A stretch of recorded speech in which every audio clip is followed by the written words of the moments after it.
Today is August 3rd, 2022. My name is Rob Carr of Kalamazoo Right to Life, and this is Pro-Life Week. Well, today is the day after the Michigan primary, and I would say for the most part we had good results last night.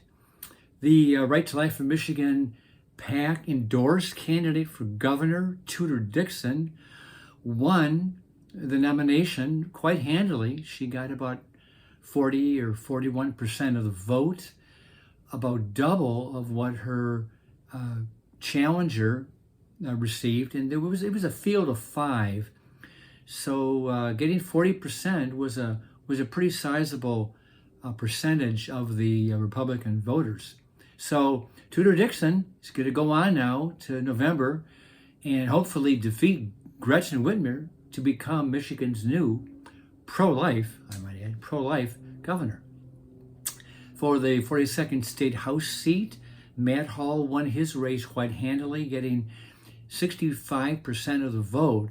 So most likely he will be returning to Lansing to be the state rep in his portion of Kalamazoo County and parts of Calhoun County. And there is a possibility that he may become Michigan's next Speaker of the House, and that may become a reality. So we shall see what happens to Matt Hall's future in the coming months. In one of the judicial races, there was a field of 6 candidates running for 2 judge seats. And our endorsed candidate, Rebecca D'Angelo, is leading the pack right now. You know, right now they're counting the absentee ballots, so there may be some fluctuations in the final tallies. But right now, she is leading the pack of 6 with about over 14,000 votes. Her closest challenger has about 10,000. And the third top getter has about 8,500. So my guess is that even with absentee ballots possibly going against her, I still think that she has a sizable enough lead that she will probably retain her position as the number 1 vote getter. So the way it works is the top 4 vote getters will automatically go on to the November ballot. And then in November, the top 2 will become the next 2 judges for the Kalamazoo County Circuit Court. So good news for Rebecca. Congratulations to her and to Matt and to Tudor and all the other pro-life candidates who were endorsed by Right to Life in Michigan. One disappointing news, there were several other primaries in other states. And in the state of Kansas, there was a referendum placed there by pro-lifers. It would have been a change to the state's constitution, allowing the state legislature to pass pro-life laws. The law would give them that right to pass pro-life laws.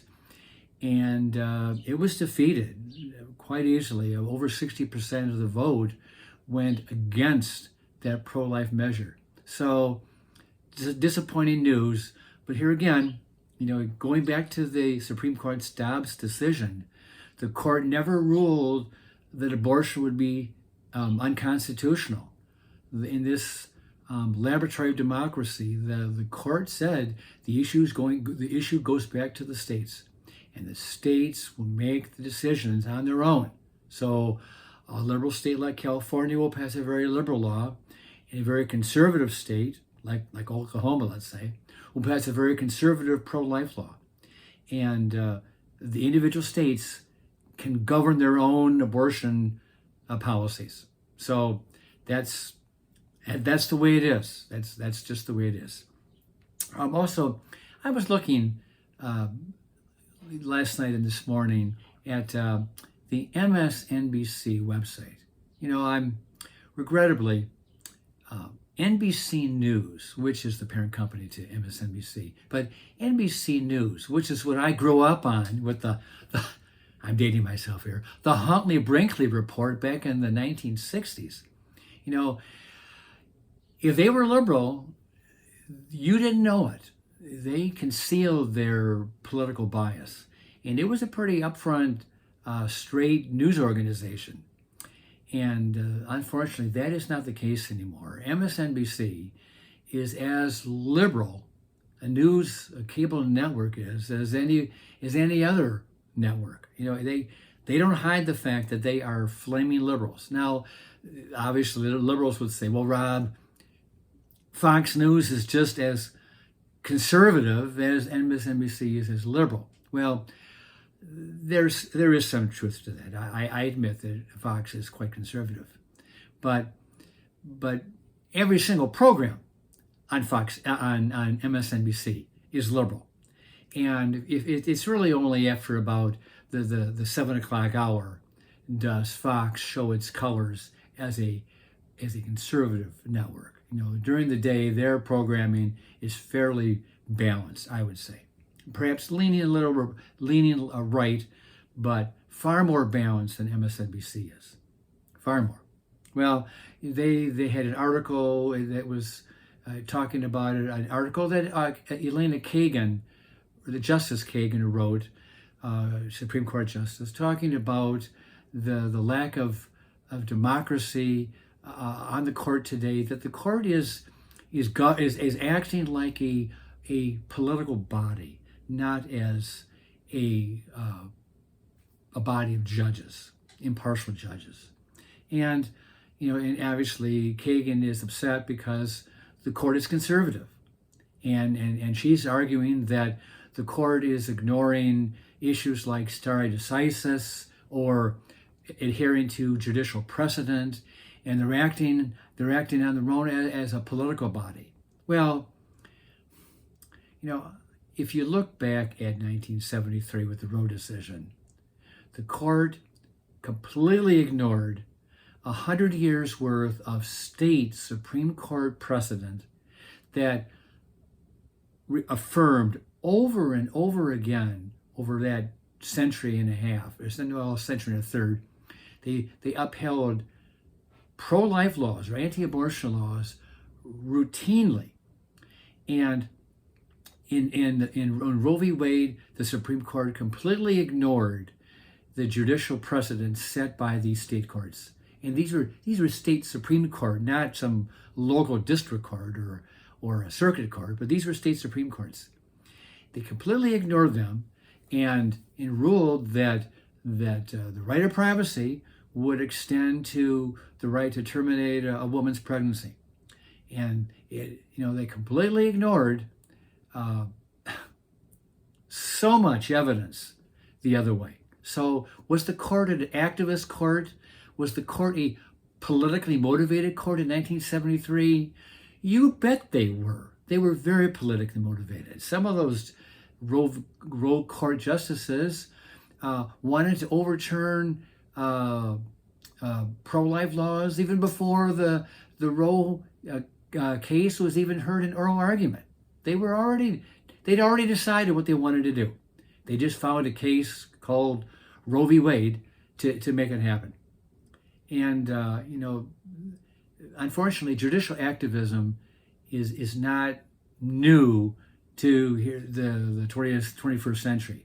You think back to the early 1930s under Franklin Roosevelt. We're in the middle of the Depression. Congress passed several New Deal pieces of legislation to fix the economy, and a conservative Supreme Court was ruling some of these laws unconstitutional. Well, that made Roosevelt pretty upset that his New Deal policies were being jettisoned by the court. So he pushed for a court packing policy where if you reached a certain age of 70, the president had the right to name more justices to balance out the court. And even his own party, the Democratic Party, rejected that court packing plan. But what was working in Roosevelt's favor was time. And I mentioned this a few months ago in a previous Pro-Life Week program that, in the 12 years that Roosevelt was president, he was able to completely flip the court. By the time he died in 1945 and Harry Truman became new president, the court was 8-1 liberal. 8-1. You didn't see the Republicans moaning and screaming and gnashing their teeth, because elections have consequences. And as long as Roosevelt was president, and as long as the House was overwhelmingly ruled by the Democrats, then they were going to confirm every single justice that Roosevelt handed them, in a nomination process. So they had an activist court, they had an 8-1 liberal court, and there's always an ebb and flow in how courts are structured. And right now, the ebb has tilted in the favor of conservatives, and we have a 6-3 conservative court. Will that last forever? Of course not. We'll have Democratic presidents. We'll have Republican presidents. We'll have majority senators who are Republicans, and we'll have majority senators who are Democrats. And there's going to be an ebb and flow. There'll be changes on the court. It's not always going to be conservative, just like it was not always liberal. And the American body, the American public, has to accept that fact that courts do change. And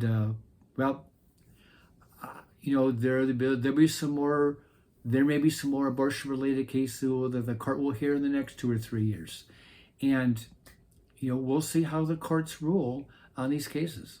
And there's no guarantee that a conservative court will always rule and issue a conservative ruling. There's no guarantee. But with that, thank God for the Michigan voters last night. Tudor Dixon is our candidate for governor.